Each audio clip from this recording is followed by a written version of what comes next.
Hello, everybody. Scott Golden here with the Pro Wrestling Logic YouTube channel and the United Wrestling Network / NWA pay-per-view offering for the 15th of September 2020. The reason I'm covering this is because it does cover the NWA. I assume that these pay-per-views are eventually going to be NWA dominated. I do not know that. It's just my assumption. Since there is a partnership there, it's called UWN Primetime.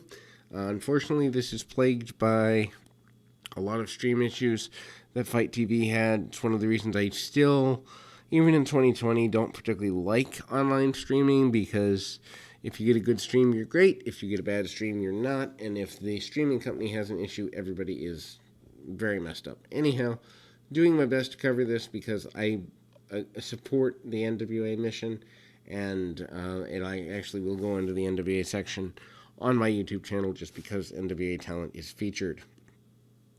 These are supposed to be weekly pay-per-views. I think the price tag that I paid was $10 and change. Hopefully this continue. I think it's good to support independent talent and all of that. Anyway, show opens with David Marquez, runs on the card. Chris Dickinson of Evolve / FIP / all of those promotions. Fame comes out. He cuts a promo about how he's going to take every opportunity he's get, especially with the pandemic. Although he doesn't say the word pandemic, he needs to take every opportunity he can get. And he doesn't care about the UWN or NWA. He's here to make a difference. End a statement and do so as quick as possible. Technical issues with the stream already begin. So, again, a lot of this is going to be abridged. Hopefully by next week they've got everything figured out. The West Coast Pro Wrestling Championship. Alex Hammerstone is the champion, defeats EJ Sparks. He retains the title. Hammerstone is most notably known for his work in MLW. He's a huge guy and fun to watch. If you haven't seen him before, worth going out of your way to check out MLW. Another thing I want to cover here on the channel when I have time. But anyhow, Hammerstone takes down Sparks. Sparks hits a comeback with some strikes and a springboard forearm. Not necessarily the most credible stuff because of the size differential between the two, but obviously you've got to have some give and take in the match. Sparks goes to the corner. Hammerstone cuts him off and hits a spiral countdown. Hammerstone he sends Sparks into the corner, and he bounces off the buckle very, very hard. I would be very surprised if Hammerstone wasn't signed by a major company within the next year, provided the pandemic doesn't take away everybody's money. Anyway, Hammerstone hits a backbreaker and a belly-to-belly suplex. He locks on an abdominal stretch, and Sparks makes his way out of it. Hammerstone no souls this fax, but Sparks hit to DDT and gets a near fall. And then Hammerstone hits the Nightmare Pendulum for the win. Match was great, but it was hard to watch because of the glitches. Joe Galli, who is the NWA, or has been the NWA main voice, not a fan of his work, but he greets folks, thanks them for tuning in and spending money to watch the show. Good touch there. Nick Aldis cuts promo saying he has nothing left to say. He talked about the NWA Championship meaning the world to Mike Bennett, and he says it means the world to him as well, and that Bennett will not make his name at Aldous' expense. I was lucky enough to call many Mike Bennett matches, even some of his first couple of years, and it's great to see Mike just back out there loving what he's doing. Jordan Clearwater defeats Will Alday.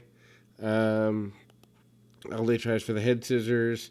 Clearwater counters into a neck breaker. And then Clearwater nails a clothesline for near fall.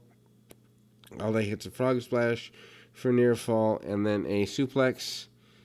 But he misses a penalty kick. They're moving really quickly, so I don't know if they are, hit with time issues or what that looks like. But double stomp for a 2 count by Alloy, and then Clearwater hits a bulldog for a near fall of his own. Alloy hits a suicide dive, but there's a Midas touch, and Clearwater gets the win.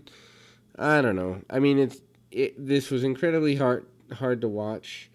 There were freezes everywhere. I gave you the highlights that I could. Camille from the NWA, who is a former, I think, female football player, among other wrestling-related things, defeats Heather Monroe. Camille is a super talented lady, and hope to see more of her here. She blocks almost all of Monroe's offense early.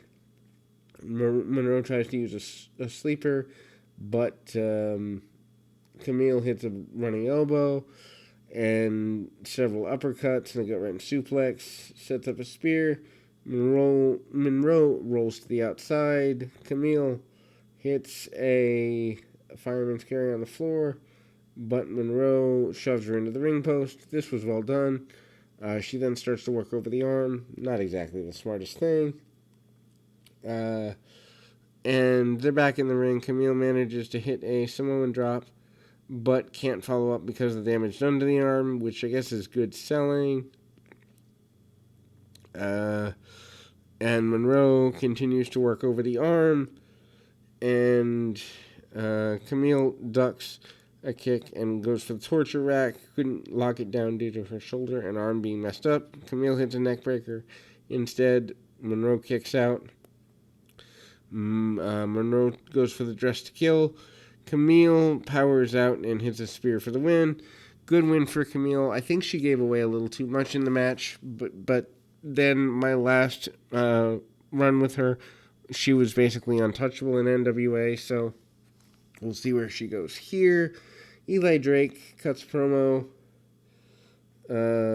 says he's happy to be back in front of people and able to talk again due to lockdown, and basically that's as far as we got. Dan Joseph cuts a promo about keeping the United Television Championship. Then we move into another short tag match that was ruined by the death of the feed. Match is unwatchable other than the fact that the Wolf Zandies and the Tribe were in the ring, and they both hit each other's finishers, but they break up pinfall. Match declared a no contest. Both teams fight to the back afterwards. They might even cut this short due to the feed. I don't think they're live, but I mean, I do feel for how snake bitten this is, especially when this is their first offering. Chris Dickinson out, defeats Jordan Cruz. Dickinson attacks and clotheslines Cruz right on the entrance ramp.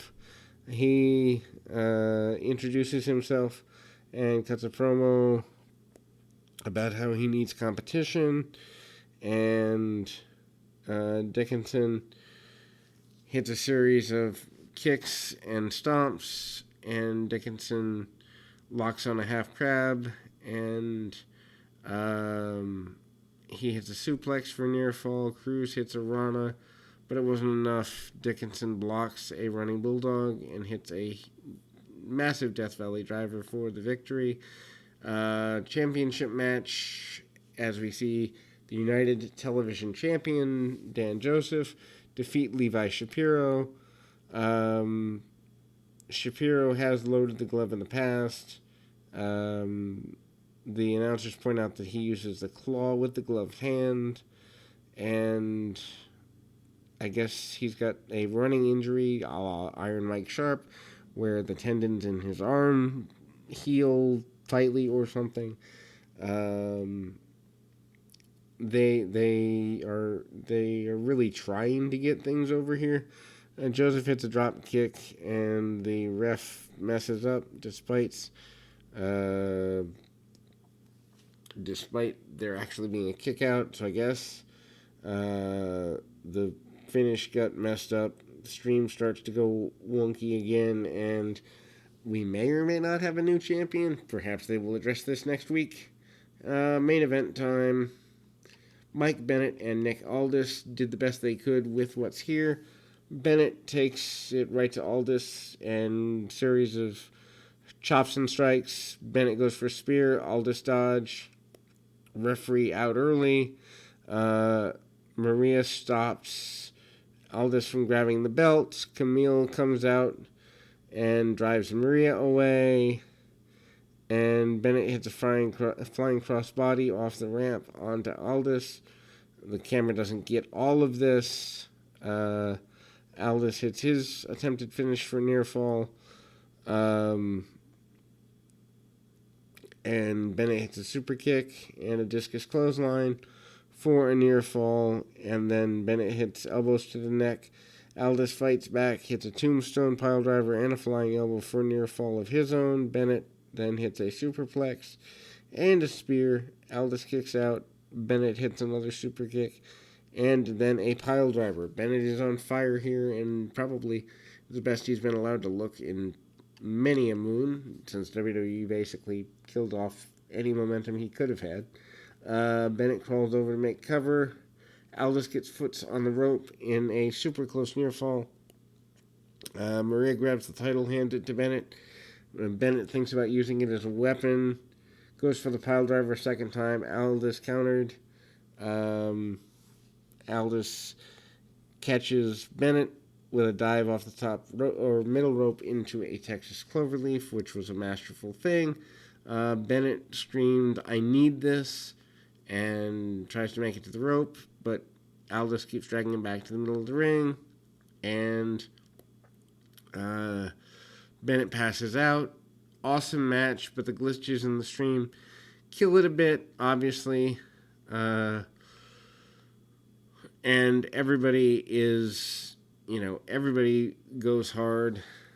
Aldis cuts a promo and says that he had his limits tested tonight. Bennett was tough.